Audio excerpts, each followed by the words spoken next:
Hi friends, இன்னைக்கு நம்ம சேனல்ல ரொம்ப டேஸ்டா ரொம்ப ஈஸியா செய்யக்கூடிய ஒரு எக் கறி தான் பார்க்க போறோம். இது சப்பாத்தி அப்புறம் பூரிக்குலாம் ரொம்ப சூப்பரா இருக்கும். ஃபர்ஸ்ட் இது செய்ய தேவையான பொருட்கள் என்னென்னன்னு பார்த்திடலாம். இந்த சைஸ்ல 2 வெங்காயம் எடுத்துர்க்கேன். இத நல்லா சின்னதா கட் பண்ணி வச்சுக்கோங்க. 2 தக்காளி எடுத்துர்க்கேன். அதையும் நல்லா சின்னதா கட் பண்ணி வச்சுக்கோங்க. 3 பச்சை மிளகாய் எடுத்து வச்சிருக்கேன். உங்களுக்கு காரம் கம்மியா வேணும்னா 2 எடுத்துக்கோங்க. 1/2 டீஸ்பூன் அளவுக்கு இஞ்சி பூண்டு விழுது எடுத்துர்க்கேன். 4 முட்டை எடுத்து வச்சிருக்கேன். இத ஃபர்ஸ்ட் நல்லா வேக வச்சு தனியா எடுத்து வச்சுக்கோங்க.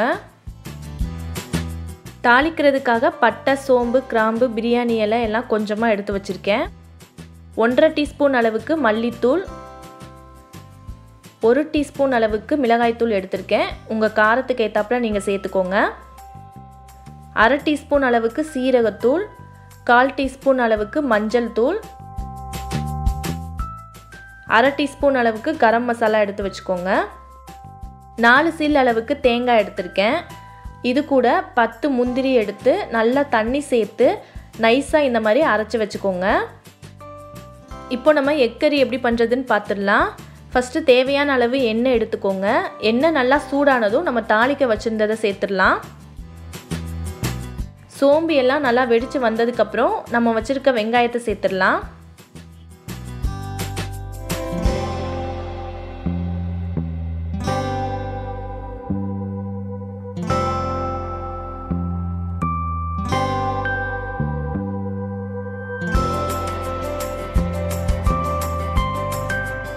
வெங்காயம் சேர்த்துட்டு லைட்டா வதக்கிட்டு நம்ம வச்சிருந்த பச்சை மிளகாயை சேர்த்துடலாம்.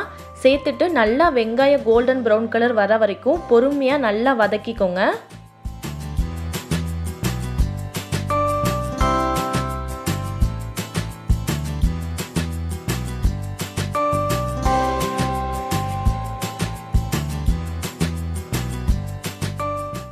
வெங்காயம் வதங்கிட்டு இருக்கையிலேயே நம்ம வச்சிருக்க இஞ்சி பூண்டு விழுதையும் சேர்த்து வதக்கிக்கிறேன்.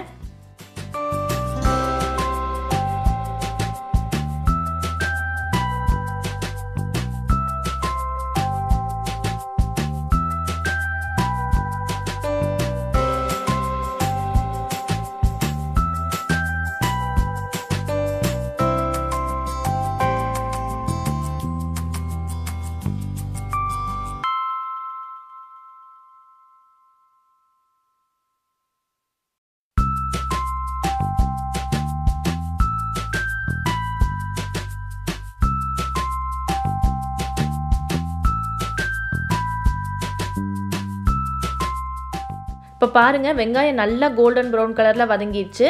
இப்போ நம்ம வச்சிருக்க தக்காளியை சேர்த்துடலாம். சேர்த்துட்டு தக்காளி நல்லா மசிகிற அளவு நல்லா வதக்கிக்கோங்க.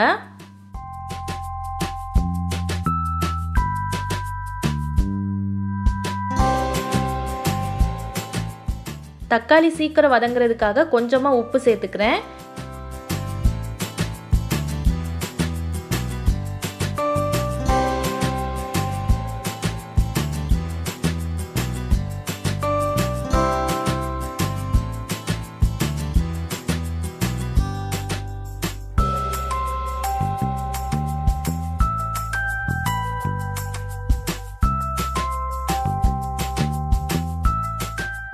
இப்போ பாருங்க தக்காளி நல்லா வதங்கிடுச்சு. இந்த டைம்ல நம்ம வச்சிருக்க மசாலா எல்லாத்தையும் சேர்த்துடலாம்.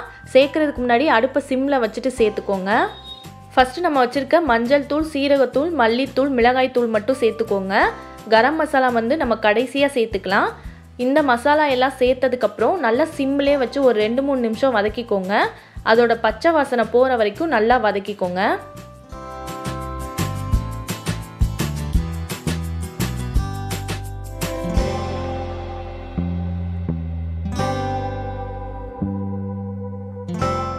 நல்லா எண்ணெயெல்லாம் இந்த மாதிரி பிரிஞ்சு வர வரைக்கும் நல்லா ஒரு 2-3 நிமிஷம் வதக்கிக்கோங்க.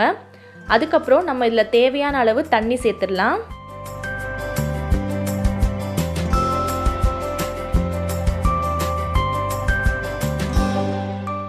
தண்ணி சேர்த்துட்டு நல்லா கலந்து விட்டுக்கோங்க. இதுக்கு தேவையான அளவு உப்பு சேர்த்துக்கோங்க. உப்பு சேர்த்துட்டு ஹை ஃப்ளேமில் வச்சு நல்லா கொதிக்க வச்சிருங்க.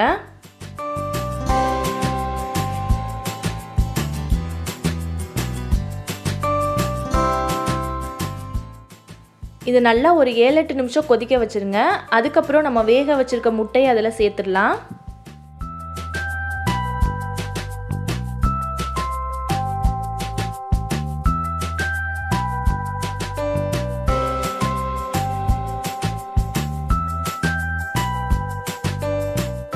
இப்போ நல்லா ஒரு 7 நிமிஷம் இது நல்லா கொதிச்சிருச்சு. இப்போ வந்து நம்ம வேக வச்சுருக்க முட்டை இதில் சேர்த்துட்டு மெதுவாக கலந்து விட்டுக்கோங்க. கூடவே நம்ம தேங்காயும் முந்திரியும் சேர்த்து அரைச்சி வச்சுருக்க பேஸ்ட்டையும் அதில் சேர்த்துடலாம். சேர்த்துட்டு நல்லா கலந்து விட்டுக்கோங்க. அது அப்படியே ஹை ஃப்ளேம்லேயே ஒரு 2-3 நிமிஷம் நல்லா கொதிக்கட்டும்.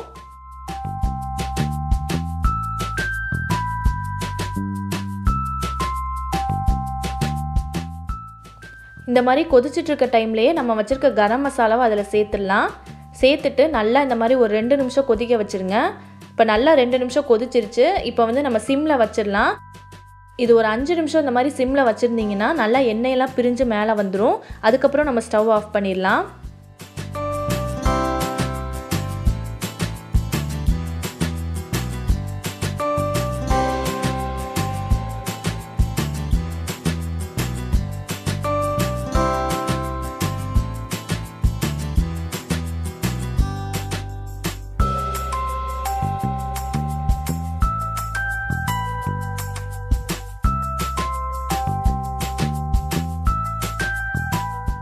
இப்போ நல்லா எண்ணெயெல்லாம் பிரிஞ்சு மேலே வந்துருச்சு. இப்போ நம்ம ஸ்டவ் ஆஃப் பண்ணிவிட்டு நல்லா மிக்ஸ் பண்ணி விட்டுடலாம். அவ்வளோதாங்க, ரொம்ப ரொம்ப டேஸ்டான எக் கறி நம்மளுக்கு ரெடி ஆயிடுச்சு. நான் வந்து இதை பூரி கூட வச்சு சாப்பிட்டேன். ரொம்ப சூப்பராக இருந்துச்சு. நீங்கள் சப்பாத்தி பூரி எது கூட வச்சு வேணாலும் ட்ரை பண்ணி பாருங்கள். அவ்வளோ டேஸ்ட்டாக இருக்கும். கண்டிப்பாக வீட்டில் எல்லோரும் இதை ட்ரை பண்ணி பார்த்துட்டு எப்படி இருக்குன்னு எனக்கு கமெண்ட்டில் சொல்லுங்கள். இன்னொரு சூப்பரான ரெசிபியோட நான் உங்கள் எல்லாரையும் அடுத்த வீடியோவில் பார்க்குறேன். இந்த வீடியோ உங்களுக்கு பிடிச்சிருந்துச்சுன்னா மறக்காமல் நம்ம சேனலுக்கு சப்ஸ்கிரைப் பண்ணிடுங்க.